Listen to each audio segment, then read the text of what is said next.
नमस्कार। संस्कृति आईएएस के ऑनलाइन लर्निंग प्रोग्राम में आप सभी का फिर से स्वागत है।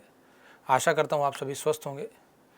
जैसा कि आपको जानकारी है, संस्कृति आईएएस द्वारा GS prelims based question answer discussion programme शुरू किया गया है और उसी प्रोग्राम के तहत पिछले 3 वीडियो में हमने इकोनॉमी के मुद्रा एवं बैंकिंग से संबंधित प्रश्नों पर चर्चा की थी। आज उसी कड़ी को आगे बढ़ाते हुए मुद्रा एवं बैंकिंग के कुछ और प्रश्नों पर बात करेंगे। जैसा कि आपको पता है, इसमें अधिकांश प्रश्न विगत वर्षों के होते हैं और साथ में कुछ हमने अभ्यास प्रश्नों को भी शामिल किया है। पिछले 3 वीडियो में मेरे ख्याल से आप ये जान चुके होंगे कि प्रश्नों को हल करने की विधि इकोनॉमी जैसे सब्जेक्ट में क्या होनी चाहिए ताकि आपकी एक्यूरेसी ज़्यादा हो और कम समय में आप आंसर दे पाएँ। तो उसी क्रम को आज आगे बढ़ाते हैं, देखते हैं कुछ और प्रश्नों को। तो प्रारंभ करते हैं। ये प्रश्न यूपीएससी ने 2019 में पूछा है, 2019 का क्वेश्चन है, यानी लेटेस्ट क्वेश्चन है। हम जरा क्वेश्चन पढ़ लेते हैं एक बार पहले। और जैसा कि मैंने आपसे पहले भी कहा हुआ है, हम क्वेश्चन पढ़ेंगे, ऑप्शन नहीं। क्वेश्चन पढ़ के पहले जो हमारे दिमाग में आता है बात, हम उसका विचार करेंगे, उसके बाद हम क्वेश्चन पे ऑप्शन पे जाएंगे। और उसका कारण मैंने आपको पहले ही बता रखा है कि यदि आप पहले ही ऑप्शन पढ़ लेंगे तो आपका सोचने का दायरा सीमित हो जाएगा। हो सकता है आप फिर उतना वास्ट या उस विस्तृत तरीके से ना सोच पाएँ जैसे उस आंसर को हल करने के लिए आवश्यक है। तो देखें, हाल ही में भारतीय बैंकों और वित्तीय संस्थाओं द्वारा अंतर ऋणदाता करार, इंग्लिश में इंटर क्रेडिटर एग्रीमेंट पर हस्ताक्षर करने का उद्देश्य क्या था। तो ये जो क्वेश्चन कह रहा है कि भारतीय बैंकों और वित्तीय संस्थाओं ने आपस में एक एग्रीमेंट किया जिसका नाम है इंटर क्रेडिटर एग्रीमेंट। तो इससे पूछा कि उस इंटर क्रेडिटर एग्रीमेंट का उद्देश्य या फिर उसका पर्पज़ क्या था। अब देखिए, ये समझने से पहले, सीधा सीधा इसका ऑप्शन पढ़ने से पहले हम जरा रिकॉल करते हैं। आपको पता होगा कि बैंकिंग सेक्टर में सबसे बड़ी समस्या है एनपीए, नॉन परफॉर्मिंग एसेट्स, यानी वह एसेट जो परफॉर्म नहीं कर पा रही है, दूसरे शब्दों में एसेट की क्वालिटी घट गई है। इस एनपीए की रिकवरी के लिए अलग अलग तरीके के उपाय किए गए हैं। उन्हीं में हाल ही में आरबीआई द्वारा एक उपाय किया गया था जिसका नाम था प्रॉम्प्ट करेक्टिव एक्शन, पीसीए, त्वरित कठोर कार्यवाही। वो आपने सुना होगा, बहुत चर्चा में रहा था। और साथ साथ बीच में सरकार ने एक प्रोजेक्ट सशक्त शुरू किया था, प्रोजेक्ट सशक्त। उस प्रोजेक्ट सशक्त के तहत ये जो क्वेश्चन पूछा गया, ये उसी प्रोजेक्ट सशक्त का हिस्सा है। इसको बताने से पहले मैं आपको एक बार याद दिला देता हूँ कि एनपीए के कौन कौन से उपाय हो सकते हैं, ताकि हम इस टॉपिक के बारे में एक संक्षिप्त जानकारी मिल जाए। एनपीए के उपाय जैसे आपने ये पढ़े होंगे, सरफेसी अधिनियम 2002, फिर DRT, debt recovery tribunal, ARC, asset reconstruction company, Indradhanush, ये आपने पढ़ा होगा। इंद्रधनुष के अंतर्गत 7 अभियान हैं, 7 उपाय हैं जो सार्वजनिक क्षेत्र के बैंकों के प्रबंधन को सुधारने के लिए किए गए हैं। उसके अलावा प्रोजेक्ट सशक्त, जो मैं अभी बात कर रहा था। बैड बैंक की चर्चा होती रहती है, यद्यपि बन नहीं पाया है। और सबसे इम्पॉर्टेंट उपाय है इंसॉल्वेंसी एंड बैंकरप्सी कोड। तो ये देख कर के आपको पूरी पिक्चर दिमाग में आ रही होगी कि सर्वाधिक जो उपाय और सबसे अधिक कारगर जिसको माना जा रहा है वह है इंसॉल्वेंसी एंड बैंकरप्सी कोड। लेकिन जब ये क्वेश्चन आया तो उस समय प्रोजेक्ट सशक्त भी चर्चा में चल रहा था। तो प्रोजेक्ट सशक्त क्या था, एक बार उस पर बात करें और फिर उससे संबंधित जो क्वेश्चन था उसको हल करेंगे। प्रोजेक्ट सशक्त के अंतर्गत एनपीए की रिकवरी करने के लिए एनपीए को राशि के अनुसार वर्गीकृत कर दिया गया था। राशि के अनुसार वर्गीकरण। अब यहाँ पर जिसे मैं राशि के अनुसार वर्गीकरण कह रहा हूँ, अर्थात यदि एनपीए बहुत कम है तो उसका कुछ और उपाय होना चाहिए, और एनपीए बहुत ज़्यादा है तो उसका उपाय कुछ और किया जाना चाहिए। इस प्रकार प्रोजेक्ट सशक्त शुरू किया गया था। और यहाँ सशक्त शब्द का तात्पर्य है कि बैंकों की वित्तीय स्थिति को और अधिक सशक्त और सुदृढ़ करना, इसलिए इसका नाम प्रोजेक्ट सशक्त रखा गया। यहाँ पर 3 प्रकार की राशियाँ हैं और आपको ये भी ध्यान आ रहा होगा कि प्रोजेक्ट सशक्त की सिफारिश सुनील मेहता समिति सिफारिश ने की थी। सुनील मेहता समिति ने इसकी सिफारिश की थी। तो ये जो सुनील मेहता समिति ने सिफारिश की, इसमें राशि को 3 भागों में बांट दिया गया। 50 करोड़ रुपए से यदि कम एनपीए है तो उसका उपाय ये था कि बैंक एक अपने स्तर पर, स्वयं के स्तर पर संचालन समिति बनाएगा और वह समिति इस 50 करोड़ से कम राशि के एनपीए की वसूली के उपाय करेगी। फिर यदि एनपीए का अमाउंट 50 करोड़ से 500 करोड़ के बीच में है तो उसका एक उपाय बताया गया कि बैंक आपस में एक समझौता कर लेंगे जिसका नाम होगा इंटर क्रेडिटर एग्रीमेंट। यहाँ पर क्रेडिटर आपको पता होगा कि बैंक क्रेडिटर का कार्य कर रहा है क्योंकि बैंक ने लोन दिया हुआ है। तो 50 से 500 करोड़ के बीच में यदि एनपीए है, और आपको ये भी विदित होगा कि इतना बड़ा नंबर का लोन ये कोई एक बैंक नहीं देता है, बैंकों का एक कंसोर्टियम मिल करके लोन दे रहा है। तो 50 से 500 करोड़ तक का लोन है तो इंटर क्रेडिटर एग्रीमेंट होगा, सभी बैंक एग्रीमेंट कर लेंगे और उसके बाद इस लोन के लिए क्या रिजोल्यूशन, क्या प्रस्ताव होना चाहिए इस एनपीए की वसूली के लिए, इसका कार्य लीड बैंक को दे दिया जाएगा। तो लीड बैंक यहाँ पर काम करेगा और यदि 500 करोड़ रुपए से भी ज़्यादा का अमाउंट बकाया है तो उसके लिए एक एसेट मैनेजमेंट कंपनी बना दी जाएगी एएमसी, और वो एसेट मैनेजमेंट कंपनी फिर रिकवरी का काम करेगी। और यदि किसी भी तरीके से मामला हल नहीं होता है तो लास्ट में फिर इंसॉल्वेंसी एंड बैंकरप्सी कोड वो तो फिर काम आएगा ही। तो अगर आपको दिमाग में ये आ रहा हो कि प्रोजेक्ट सशक्त में हाँ कुछ ऐसा नंबर था, अगर ये बातें दिमाग में आ जाएंगी तो उस क्वेश्चन को हल करना बहुत आसान है क्योंकि सीधा सीधा उसमें लिखे हुए ऑप्शन जैसे पढ़े हम। तो क्वेश्चन क्या था कि इंटर क्रेडिटर एग्रीमेंट का उद्देश्य क्या था। अब ऑप्शन पर आते हैं। पहला, भारत सरकार के राजकोषीय घाटे और चालू खाते के घाटे के वर्षानुवर्ष पड़ने वाले भार को कम करना। नहीं, इसका राजकोषीय घाटे या चालू खाते का घाटे से कोई कनेक्शन नहीं। दूसरा, केंद्रीय और राज्य सरकारों की आधारिक संरचना परियोजनाओं को संबल प्रदान करना। नहीं, इसका इंफ्रास्ट्रक्चर से कोई कनेक्शन नहीं। तीसरा, 50 करोड़ या अधिक के ऋणों के आवेदनों के मामले में स्वतंत्र नियामक के रूप में कार्य करना। नहीं, कोई स्वतंत्र नियामक वगैरह यहाँ पर नहीं था, तो ये भी ऑप्शन नहीं होगा। चौथा, 50 करोड़ या अधिक की दबावयुक्त परिसंपत्तियों। अब ये आपको पता होगा स्ट्रेस्ड एसेट, स्ट्रेस्ड एसेट में एनपीए भी शामिल होता है, रिस्ट्रक्चरिंग ऑफ लोन भी शामिल होता है, प्लस राइट ऑफ एसेट्स भी इसमें शामिल होती हैं। तो दबावयुक्त परिसंपत्तियों का जो सहसंग उधारी, कंसोर्टियम लैंडिंग, जो मैंने अभी कंसोर्टियम वर्ड बोला था, यानी बैंकों का एक ग्रुप के द्वारा दिया गया उधार के अंतर्गत हैं, अधिक तेजी से समाधान करने का लक्ष्य। तो आप देख पा रहे होंगे कि 2-3 बार बीच में कॉमा लगाया हुआ है, भाषा थोड़ी जटिल हो गई है, लेकिन अगर आपने अपने विचार में पहले ले आए कि प्रोजेक्ट सशक्त है क्या, उसमें क्या क्या हुआ था, तो शायद इसको पढ़ने के बाद हम इसकी भावनाएं या इसका भावार्थ समझ पा रहे हैं कि कहना क्या चाह रहे हैं। तो 50 करोड़ या उससे अधिक की दबावयुक्त परिसंपत्तियों का जो कंसोर्टियम लैंडिंग के अंतर्गत है, अधिक तेजी से समाधान करने का लक्ष्य रखना, यानी जो बैंकों के ग्रुप के द्वारा ऋण दिया गया है उस ऋण का समाधान करना, उसकी रिकवरी करनी है, इसके लिए इंटर क्रेडिटर एग्रीमेंट किया गया था। तो बहुत क्वेश्चन आसान था, लेकिन आप देख पा रहे होंगे भाषा उसकी थोड़ी सी क्लिष्ट है। इसी क्लिष्टता से बचने के लिए, एग्ज़ाम में दबाव महसूस ना हो, नर्वसनेस ना हो और नेगेटिव मार्किंग ना हो, इसके लिए जो मैं तरीका आपको बता रहा हूँ बार बार कि आप पहले क्वेश्चन के टॉपिक पर स्वयं से विचार कर लें, फिर उसका आंसर देंगे तो ज़्यादा आसान लगेगा। तो आंसर क्लियर है, ये चौथा वाला ऑप्शन ये सही है यहाँ पर। अब हम नेक्स्ट क्वेश्चन की तरफ बढ़ते हैं। ये वो एनपीए के उपाय थे। देखिए नेक्स्ट क्वेश्चन, सार्वजनिक क्षेत्र के बैंकों के अध्यक्षों का चयन कौन करता है? बैंकों के अध्यक्षों का चयन। अब देखिए ये सारी बात कहाँ पढ़ाई जाती है, सार्वजनिक क्षेत्र के बैंकों का अध्यक्ष। तो मैंने आपको बताया कि एनपीए के उपाय आप लोगों ने ज़रूर पढ़े हुए होंगे, और इन उपायों में से एक उपाय हम इंद्रधनुष की बात करें, और इंद्रधनुष के अंतर्गत 7 आयाम है। नियुक्ति प्रक्रिया, ए फॉर अपॉइंटमेंट। इस प्रकार से अगर मैं इसको अपने तरीके से डिवाइड करूं तो अपॉइंटमेंट, सार्वजनिक क्षेत्र के बैंकों में अपॉइंटमेंट किस प्रकार से किया जाएगा। अपॉइंटमेंट करने के लिए एक संस्था बनाई गई थी जिसका नाम है बैंक बोर्ड ब्यूरो। फिर इंद्रधनुष अभियान के तहत बैंकों में कैपिटलाइजेशन की समस्या को हल करने के लिए बारे में बोला गया। बैंकों पर जो स्ट्रेस है उसे डी स्ट्रेस करने की बात की गई, तनाव मुक्त करना है, पहले से बहुत तनाव है उन बैंकों पर। बैंकों को एम्पावरमेंट करना है, सार्वजनिक क्षेत्र के बैंकों को, क्योंकि ये जो इंद्रधनुष अभियान है ये सार्वजनिक क्षेत्र के बैंकों का प्रबंधन सुधारने के लिए शुरू किया गया था।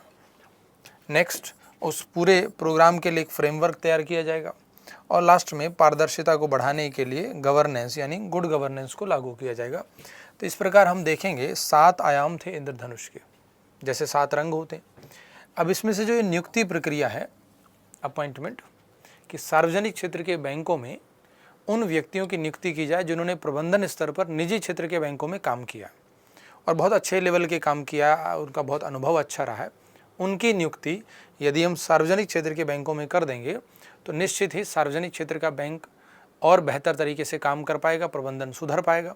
और यदि प्रबंधन सुधरेगा तो भविष्य में एनपीए बढ़ने के चांस नहीं होंगे या कम होंगे। तो नियुक्ति करनी चाहिए। अब नियुक्ति करेगा कौन?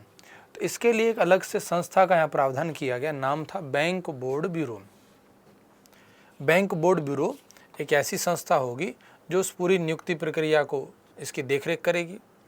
इसके अंतर्गत यदि किसी सार्वजनिक क्षेत्र के बैंक में किसी प्रबंधन स्तर पर कार्यरत व्यक्ति को हटाना है, कार्य मुक्त करना है या उसके कार्यकाल का विस्तार करना है, तो उसकी भी सिफारिश बैंक बोर्ड ब्यूरो द्वारा की जाएगी। तो ये इस इंद्रधनुष अभियान का हिस्सा था जो यूपीएससी ने क्वेश्चन में पूछ लिया।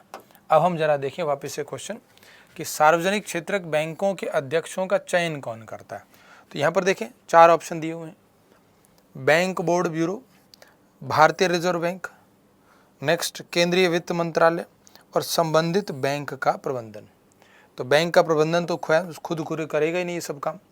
और जो मैंने आंसर पहले बता दिया कि बैंक बोर्ड ब्यूरो इसका सही आंसर है, क्योंकि बैंक बोर्ड ब्यूरो ही वह संस्था बनाई गई जिसके माध्यम से सार्वजनिक क्षेत्र के प्रबंधन को, बैंक के प्रबंधन को सुधारा जाए। तो इसलिए क्वेश्चन आसान था। यदि आपने इन प्रोजेक्ट सशक्त और एनपीए से संबंधित अन्य सारे उपाय पढ़े हैं तो ये देखते ही आंसर क्लियर हो जाता है। तो आसान क्वेश्चन मैं मान रहा हूँ, यद्यपि ये आया है 2019 में ही, क्वेश्चन लेटेस्ट ही है, लेकिन मैं इसको आसान मान के चल रहा हूँ। फैक्चुअल क्वेश्चन था। नेक्स्ट क्वेश्चन को देखते हैं। ये एक अभ्यास प्रश्न है फिलहाल। निम्नलिखित में से कौन सा वाणिज्यिक बैंकों हेतु प्रयुक्त रिजर्व बैंक के तीव्र सुधारात्मक उपायों का हिस्सा नहीं है? Prompt corrective action. जैसा कि मैं आपसे कह भी रहा था कि एनपीए के उपायों के लिए, एनपीए जब बढ़ जाता है तो बैंकों का जोखिम बढ़ने लगता है। जोखिम बढ़ने का मतलब है ग्राहकों का धन उसमें सुरक्षित नहीं है। अब इसलिए रेगुलेटर आरबीआई तुरंत कार्रवाई करता है, कठोर कार्रवाई करता है। उसी कठोर कार्रवाई को प्रॉम्प्ट करेक्टिव एक्शन का नाम दिया है। Prompt corrective action, PCA short में बोल देते हैं हम इसको। और इस प्रॉम्प्ट करेक्टिव एक्शन के तहत आरबीआई द्वारा बैंकों पर कठोर कार्रवाई कर दी जाती है। जैसे कौन कौन सी कार्रवाई हो सकती है? वो आरबीआई बैंकों की शाखा विस्तार पर नियंत्रण लगा देता है, यानी आरबीआई बैंकों को बोल देता है कि आप शाखा विस्तार अभी नहीं करेंगे और कब तक नहीं करेंगे, जब तक हम अनुमति ना दें।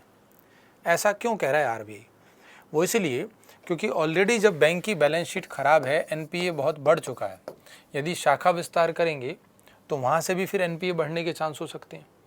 और आपके पास पहले से ही परफॉर्मिंग एसेट्स कम है, आप अपनी लाइबिलिटीज़ बढ़ा रहे हो। शाखा विस्तार एक प्रकार की शुरुआत में तो लाइबिलिटी ही रहेगी, आपकी लागत बढ़ जाएगी, तो आरबीआई उस पर रोक लगा देता है।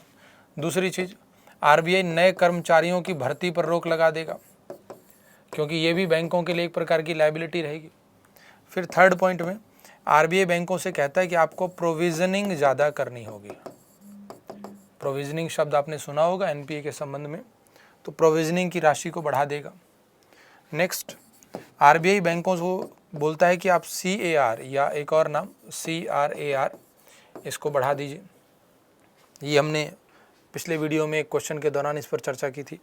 तो CRAR की राशि को बढ़ा दिया जाता है।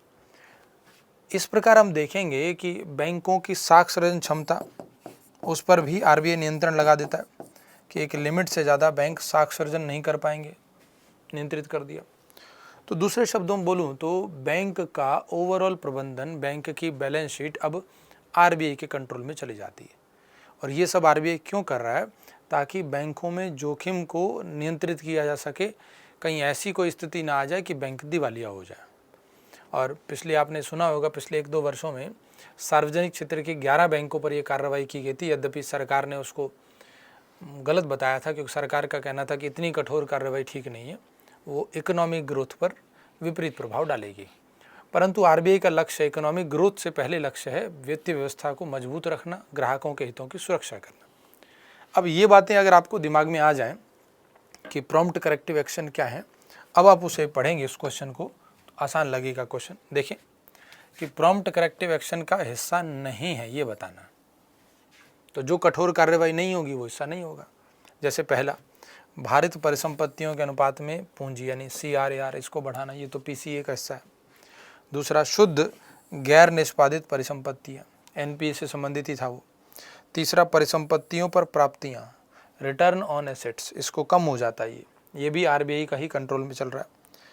चौथा लिख रहा ऋण परिसंपत्ति अनुपात, ये जो चौथा पॉइंट है ये PCA का हिस्सा नहीं है कि liquidity loan to asset ratio, इसको PCA के तहत नहीं माना जाता है। तो यानी ये चौथा आंसर यहाँ पर ये आंसर बन जाएगा, क्योंकि ये पूछा था कौन सा नहीं है। तो ये लोन एसेट रेशियो ये PCA का हिस्सा नहीं होता है। तो क्वेश्चन आसान है, बट आपको ये पूरा PCA के बारे में एक कॉन्सेप्ट क्लियर होगा तो आप इस क्वेश्चन को इजीली हल कर पाएंगे। मेरे ख्याल से आप पिछले 3 वीडियो को यदि लगातार देख पा रहे हैं तो आपके इस क्वेश्चन को हल करने का तरीका और उसको समझ बढ़ रही होगी धीरे धीरे, और यही क्रम जारी रखेंगे तो मुझे लगता है आप और आगे तेज़ी से अभ्यास कर पाएंगे। ये क्वेश्चन UPSC ने 2018 में पूछा।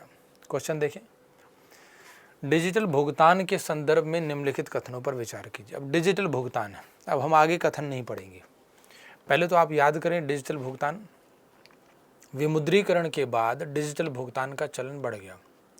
डिजिटल भुगतान को बढ़ावा दिया जाता है ताकि इकोनॉमी में लेस कैश का प्रयोग हो, यानी कम कैश यूज़ हो। कम कैश यूज होने के बहुत सारे फ़ायदे हैं।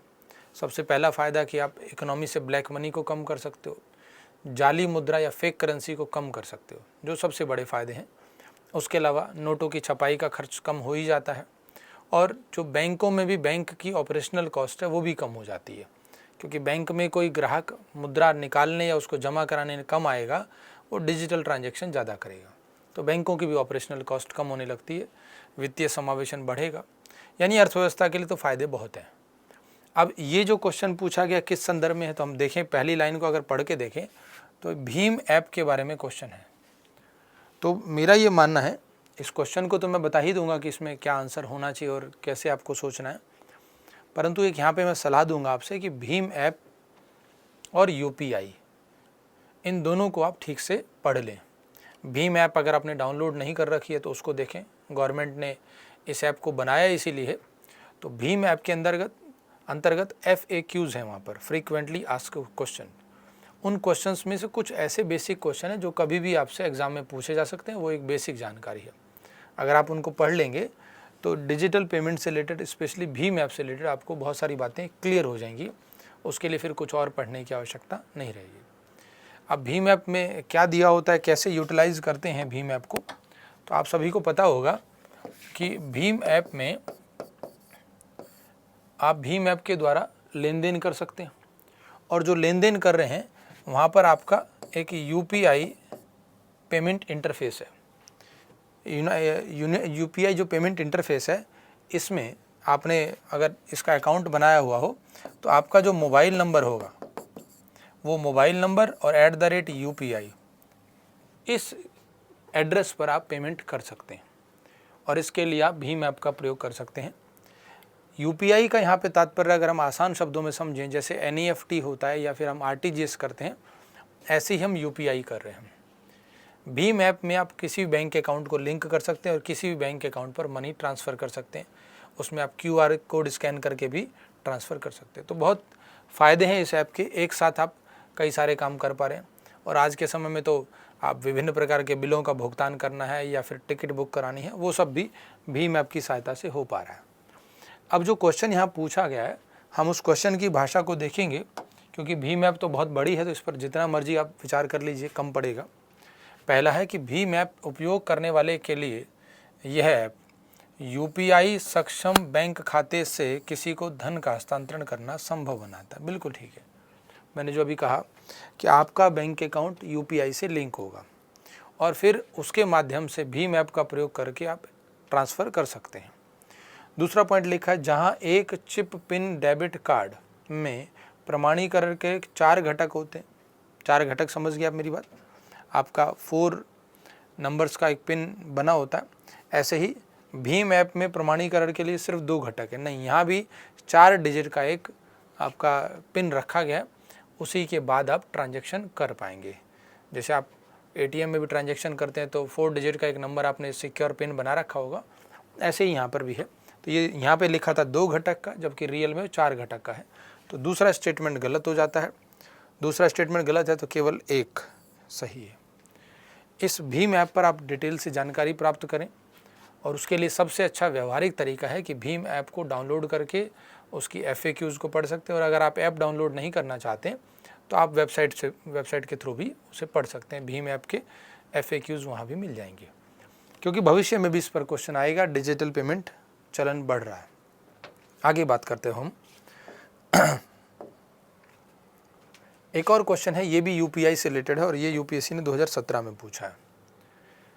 एकीकृत भुगतान अंतरापृष्ठ यूनिफाइड पेमेंट इंटरफेस UPI को कार्यान्वित करने से निम्नलिखित में से किसके होने की सर्वाधिक संभाव्यता है? आप जब UPI को कार्यान्वित करेंगे तो सबसे ज़्यादा क्या है संभव हो सकता है?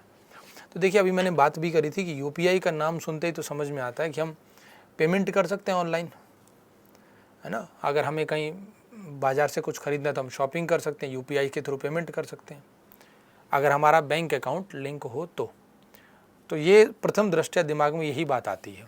उसके अलावा टिकट बुक कराना और वो सारी बातें हैं। लेकिन इसमें क्या पूछा है, तो अब इसके ऑप्शन पढ़ना शुरू करते हैं। UPI के बारे में पूछा, तो पहला, ऑनलाइन भुगतानों के लिए मोबाइल वॉलेट आवश्यक नहीं होंगे, पहला कथन।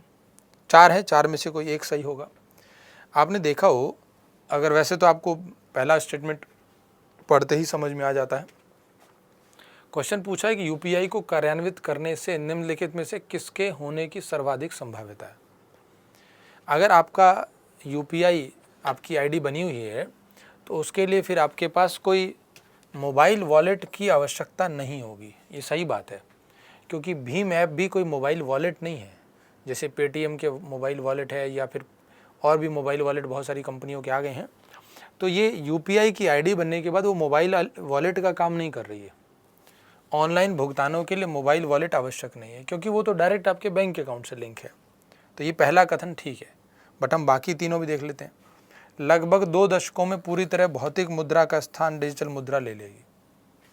अब देखिए, ये UPI से ऐसा होगा निश्चित नहीं है। भौतिक मुद्रा का स्थान डिजिटल मुद्रा पूरी तरह ले ले, यानी ये कहना चाह रहा है कि इकोनॉमी पूरी तरह कैशलेस बन जाएगी। नहीं, ये दूसरा कथन गलत हो गया। थर्ड, FDI अंतर प्रवाह में भारी वृद्धि होगी। इसका FDI से ऐसा कोई कनेक्शन नहीं बन रहा है। तीसरा कथन भी बिल्कुल गलत है। चौथा, निर्धन व्यक्तियों को उपादान यानी सब्सिडी का प्रत्यक्ष हस्तांतरण बहुत प्रभावकारी हो जाएगा। नहीं, इसके लिए UPI नहीं है। UPI जो बनाया गया ताकि लोग ऑनलाइन ट्रांजैक्शन कर सकें, डिजिटल ट्रांजैक्शन बढ़ें, और उसके लिए मोबाइल वॉलेट की जो अलग अलग मोबाइल वॉलेट की आवश्यकता होती है वो ना हो, इसीलिए UPI नाम है यूनिफाइड पेमेंट इंटरफेस। तो यूनिफाइड है, वो एकीकृत है। तो ये पहला वाला ऑप्शन यहाँ पर सही है। तो आप UPI की और भीम ऐप की अधिक से अधिक बेसिक जानकारी को पढ़ें, और मुझे लगता है वो प्रैक्टिकली व्यवहारिक भी हमारे जीवन में काम आता है, क्योंकि आप भी कभी ना कभी UPI या भीम के माध्यम से ट्रांजैक्शन कर रहे होंगे, तो उसको पढ़ लेना चाहिए। नेक्स्ट बात करते हैं, अगले क्वेश्चन पर बढ़ते हैं। ये क्वेश्चन लिखा है 2017 का UPSC का क्वेश्चन है, और क्वेश्चन में लिखा है कि भारतीय राष्ट्रीय भुगतान निगम NPCI, national payments corporation of India, NPCI बहुत पॉपुलर है संस्था, देश में वित्तीय समावेशन के संवर्धन में सहायता करती है। अब देखिए, इसका मतलब हमें NPCI के बारे में सोचना होगा। जो दोनों कथन हैं वो NPCI से रिलेटेड है। चूँकि ऊपर क्वेश्चन नहीं था तो मैंने पहला कथन पढ़ना शुरू किया। NPCI आपने सुना होगा कि भारत में जो पेमेंट सिस्टम है, उस पूरे पेमेंट सिस्टम को रेगुलेट करने के लिए NPCI, वैसे तो RBI है, लेकिन NPCI एक संस्था बनाई हुई है जो उस पूरे पेमेंट सिस्टम को नियमित रूप से कार्यप्रणाली उसकी चलती रहे, इसके लिए वो जिम्मेदार है। और इंडिया में जो ATM वगैरह भी काम करते हैं, वहाँ भी NPCI की भूमिका रहती है, क्योंकि ATM किस प्रकार से प्रचालित किए जाएंगे, ऑपरेशन कैसे होगा उनका, उसमें भी NPCI की भूमिका है। और ये सबने सुना होगा कि भारत में इस समय रुपे कार्ड चल रहा है, तो रुपे कार्ड में भी NPCI ने रुपे कार्ड जारी किया।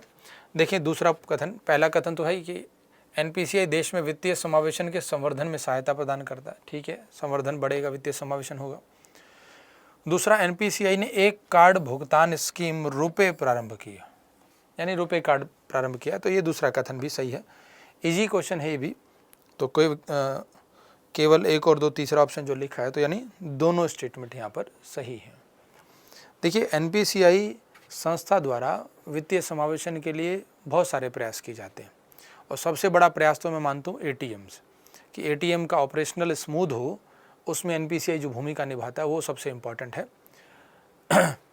नेक्स्ट क्वेश्चन पर हम चलते हैं। निम्नलिखित में से कौन भारत के सभी एटीएमों को जोड़ता है? देखिए, वही क्वेश्चन फिर से 18 में पूछा। अब आप देखिएगा गौर करके, ये 2017 और 2018 में फिर एनपीसीआई का क्वेश्चन है। कारण क्या है? और आपने देखा कि भीम ऐप और यूपीआई का क्वेश्चन भी 2017-18 के आसपास आते रहे, क्योंकि विमुद्रीकरण के जस्ट बाद जब भारत में डिजिटल पेमेंट और डिजिटल ट्रांजैक्शंस की भूमिका बढ़ने लगी, तो यूपीएससी ने उसको क्वेश्चन में बना के पूछ लिया। विमुद्रीकरण के बाद आपने देखा होगा पेटीएम जैसी कंपनियां बहुत हाईलाइट हो गई थी। अब यूपीएससी पेटीएम प्राइवेट कंपनी का डायरेक्ट क्वेश्चन नहीं पूछ रहा है, लेकिन उसने उसका बेसिक क्वेश्चन बनाया। अब कुछ लोग इसे कहेंगे कि करंट इकोनॉमी का क्वेश्चन है, हम इसे कहेंगे कि इकोनॉमी तो बेसिक ही है। ये क्वेश्चन जो चीज़ करंट में चल रही थी उनसे संबंधित उसने क्वेश्चन बना लिया। तो क्वेश्चन क्या था? कौन भारत के सभी एटीएम को जोड़ता है? आसान है मुझे लगता है। भारतीय बैंक एसोसिएशन नहीं, ये एटीएम नहीं जोड़ता, ये तो बैंकों का एक एसोसिएशन है। दूसरा लिखा है नेशनल सिक्योरिटीज़ डिपॉजिटरी लिमिटेड, इसका काम शेयर मार्केट से रिलेटेड है, तो यहाँ इसका कोई कनेक्शन नहीं, ये गलत है। तीसरा एनपीसीआई है, बिल्कुल ये ठीक है। एनपीसीआई ही है जो ये एटीएम को जोड़ देता है, यानी एटीएम आपस में ट्रांजैक्शन सब में होता रहे और किसी भी एटीएम में आप कोई भी कार्ड यूज़ कर सकते हैं। और चौथा पॉइंट लिखा है भारतीय रिजर्व बैंक, तो रिजर्व बैंक एटीएम को जोड़ने का काम नहीं करता, रिजर्व बैंक बैंकों को रेगुलेट करता है। तो यहाँ पर तीसरा ऑप्शन एनपीसीआई सही है। इससे एक बात और आपको जानकारी मिल रही होगी कि ये जो डिजिटल ट्रांजैक्शन या डिजिटल पेमेंट्स के क्वेश्चन हैं भविष्य में भी आ सकते हैं, तो क्या क्या आपको और पढ़ लेना चाहिए? आपको एनपीसीआई की जानकारी पढ़ लेनी चाहिए, यूपीआई के बारे में, और भीम ऐप या फिर बिटकॉइन, ऐसी जानकारी आपको और ले लेनी चाहिए। और मुझे लगता है इसके लिए क्लासेस की आवश्यकता नहीं है। यदि भीम ऐप आपके पास है, उसमें इतनी सरल भाषा में आंसर दिए गए हैं, तो आपको लगेगा इसके लिए क्लास की आवश्यकता नहीं पड़ती, और ये क्वेश्चन भविष्य में भी आते रहेंगे। नेक्स्ट क्वेश्चन को देखते हैं। ये भी एक अभ्यास प्रश्न है। भारतीय रिजर्व बैंक के निर्देशों के अनुसार बैंकों द्वारा प्राथमिकता क्षेत्र उधार यानी प्रायोरिटी सेक्टर लैंडिंग लक्ष्य के अंतर्गत निम्नलिखित में से किन क्षेत्रों को ऋण दिया जाता है? अब पहले आप याद करें कि प्रायोरिटी सेक्टर लैंडिंग होता क्या है, प्राथमिकता क्षेत्र उधारी है क्या चीज़? तो आरबीआई ने एक प्रावधान बना रखा है कि सभी बैंक जब उधार देंगे, ग्राहकों को ऋण देंगे, तो ऋण देते समय कुछ ऐसे क्षेत्र होंगे जिन्हें प्राथमिकता दी जाए, ऐसा आरबीआई ने रूल बनाया हुआ। कुछ ऐसे क्षेत्र होंगे जिन्हें बैंक ऋण देते समय प्राथमिकता में रखेंगे, ताकि देश में आर्थिक असमानता कम की जा सके, जो वित्तीय संसाधन है वो सब तक उपलब्ध हो, और अंतिम रूप से बात करें तो अर्थव्यवस्था का समावेशी विकास हो। अब ये कौन से क्षेत्र हैं जिन्हें प्राथमिकता दी जाती है? तो इन क्षेत्रों की एक लिस्ट है, सूची है एक, और जिसमें सबसे प्रमुख मैं मानता हूँ कृषि क्षेत्र को। अर्थात ऋण देते समय बैंक कृषि क्षेत्र को प्राथमिकता में रखेंगे, फिर कृषि क्षेत्र को वो ऋण देंगे। और ऐसे और भी कुछ क्षेत्र हैं, उनमें जैसे आपने अगर पढ़ा हुआ उसको, तो एमएसएमई सेक्टर भी इसी का हिस्सा है, माइक्रो स्मॉल मीडियम एंटरप्राइजेस, समाज का कमज़ोर वर्ग, ये भी प्राथमिक क्षेत्र में माना गया है। फिर निर्यात, सूक्ष्म कम मात्रा में आवासीय ऋण, शिक्षा ऋण, ये सब प्राथमिकता क्षेत्र उधारी के तहत है।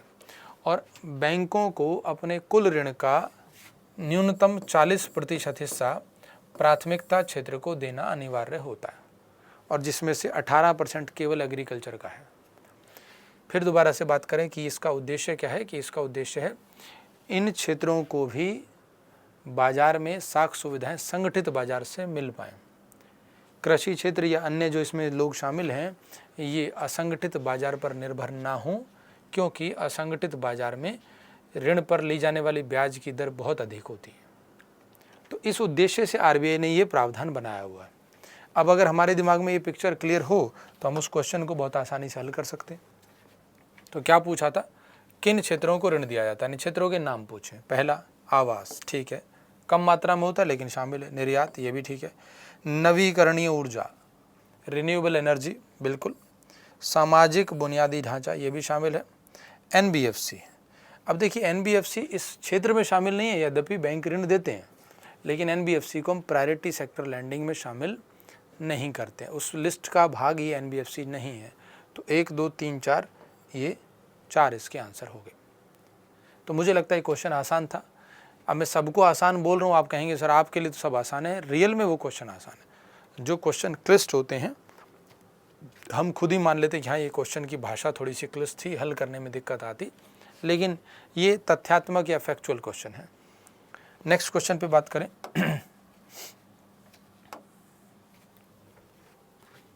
ये क्वेश्चन यूपीएससी ने 2013 में पूछा है और ये क्वेश्चन भी प्राथमिक क्षेत्र ऋण आदान यानी प्रायोरिटी सेक्टर लैंडिंग पर है। तो देखें फिर से, भारत में बैंकों द्वारा प्राथमिक क्षेत्र ऋणादान से तात्पर्य किसको ऋण देने से, मिलता जुलता ही क्वेश्चन था, बस थोड़ी भाषा अलग है। तो ये यूपीएससी का क्वेश्चन है, वो अभ्यास प्रश्न था। तो किसको ऋण देना है, कृषि को, हाँ जी कृषि को देना है। एमएसएमई, बिल्कुल ठीक है। दुर्बल वर्ग, इंग्लिश में वीकर सेक्शन, ये भी ठीक है। चौथा ऑप्शन सही है, उपयुक्त सभी। ऐसे क्वेश्चन आपका एग्जाम में टाइम बचाते हैं। अगर आपके दिमाग में पिक्चर एकदम क्लियर हो तो फिर आपको पढ़ते पढ़ते साथ साथ सही और गलत समझ में आने लग जाता है। इस पर बहुत ज़्यादा कुछ सोचना नहीं पड़ा, क्योंकि पिछले क्वेश्चन में हमने प्रायोरिटी सेक्टर लैंडिंग के बारे में चर्चा कर ली थी। नेक्स्ट क्वेश्चन को देखते हैं। प्रधानमंत्री मुद्रा योजना का लक्ष्य क्या है। अब अगर किसी को मुद्रा योजना की फुल फॉर्म पता हो तो मुझे लगता है उसका लक्ष्य इस ऑप्शन में है, मात्र फुल फॉर्म पता हो। सामान्यतः मैंने देखा है विद्यार्थी योजनाओं के बारे में जो याद करते हैं कि कब योजना शुरू हुई, कौन सी डेट को शुरू हुई, किस शहर या गांव से शुरू हुई, वो बहुत ज़्यादा एक ऐसा तथ्य याद कर लेते हैं जो अनावश्यक है यूपीएससी के दृष्टिकोण से। हो सकता है किसी और एग्जाम में काम आ जाए।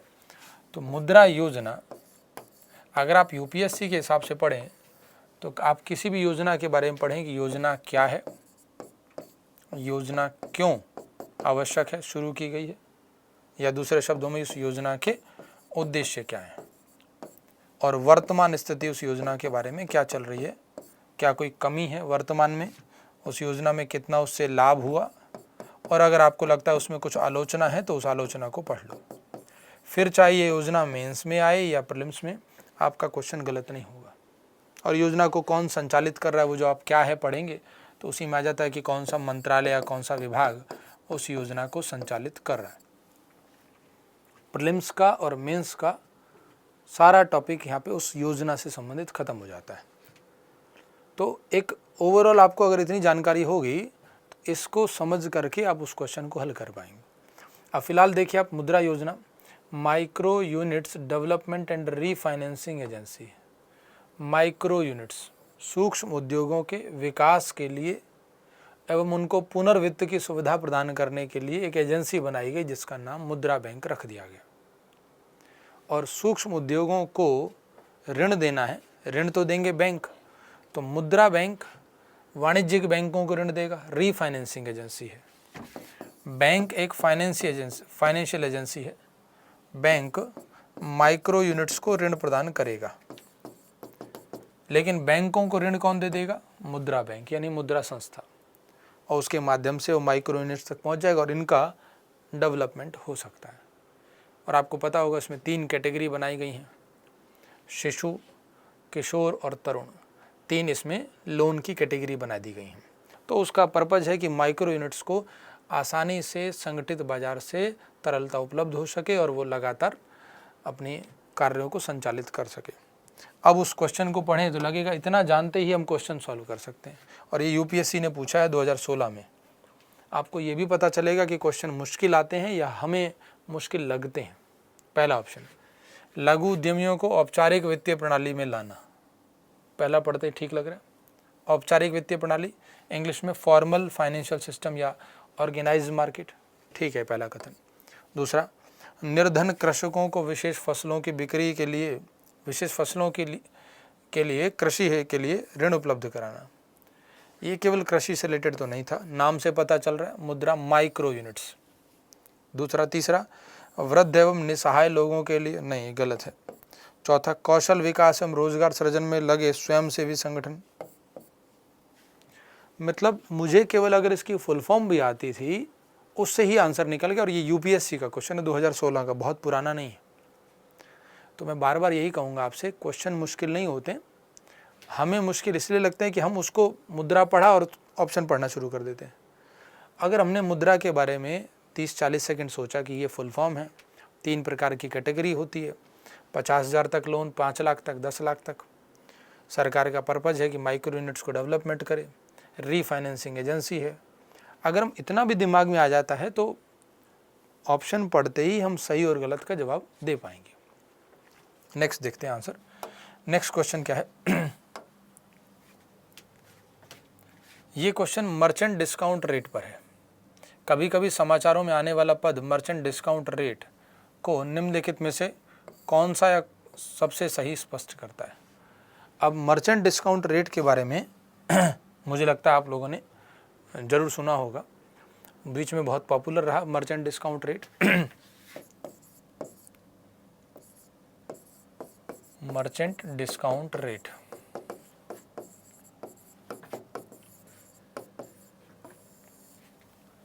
देखिए जब भी कोई व्यक्ति ट्रांजैक्शन कर रहा है तो दो तरीके से वो ट्रांजैक्शन सामान्यतः करता है, या तो कैश में या फिर वो डिजिटल पेमेंट्स कर देगा।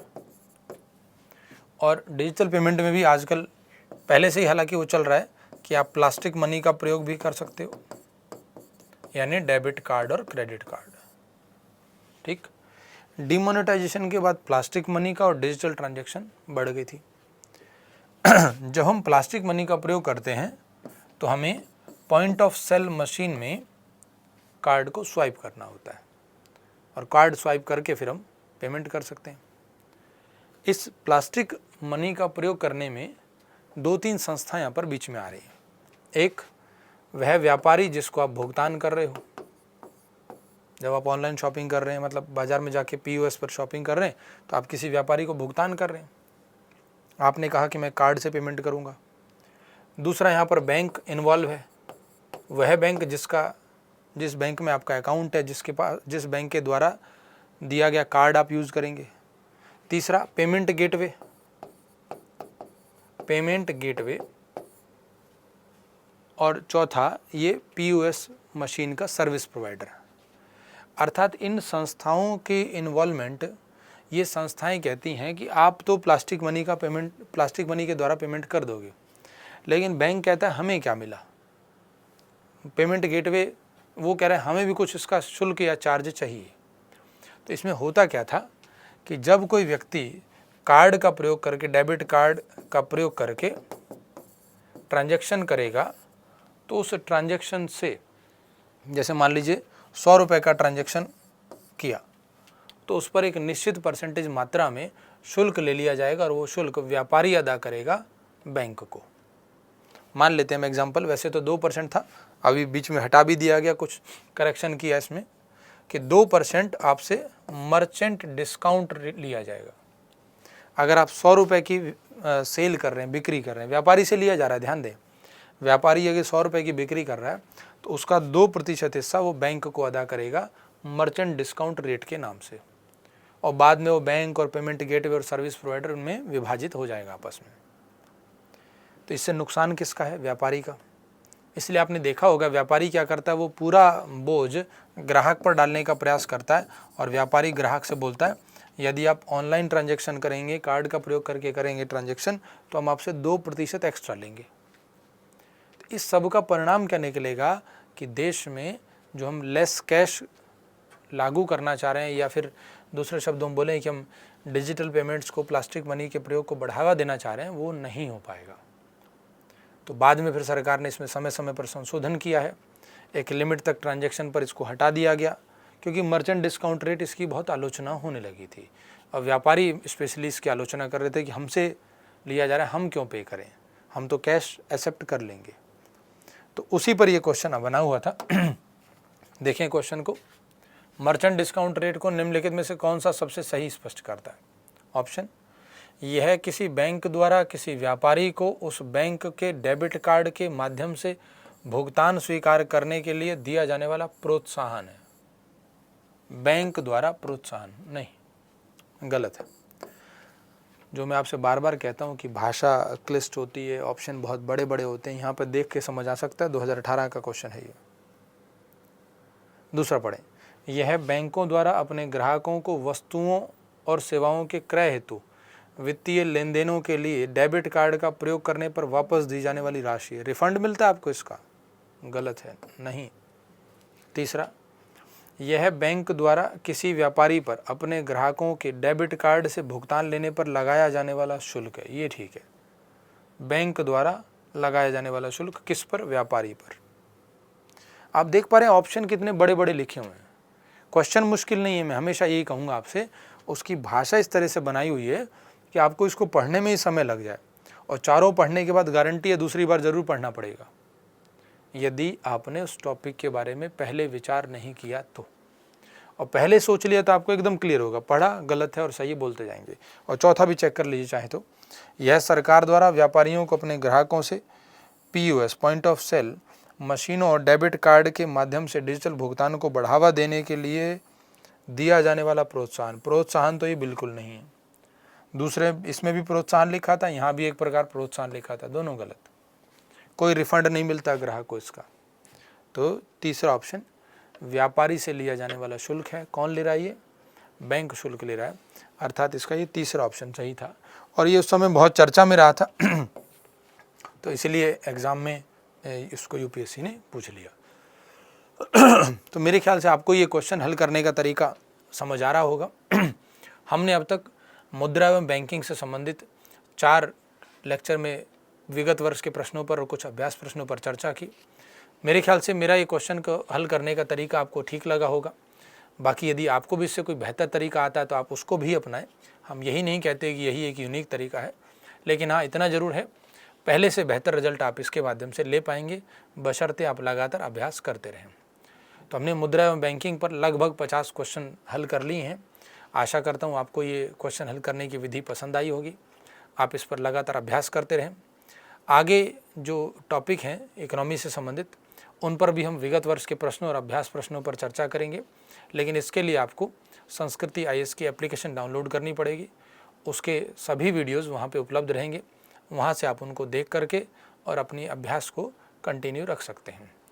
तो आप सभी स्वस्थ रहें, अपनी पढ़ाई को नियमित रूप से जारी रखें और ध्यान रखें कि प्रारंभिक परीक्षा जो कि आपकी मुख्य बाधा है उसको हल करने के लिए आप विभिन्न तरीक़ों से प्रयास करते रहें, यद्यपि वो सकारात्मक दिशा में जाएं। तो एक इसी शुभकामनाओं के साथ आपसे फिर किसी नए टॉपिक पर फिर से मुलाकात होगी। तब तक के लिए आप अपना ख्याल रखें। धन्यवाद।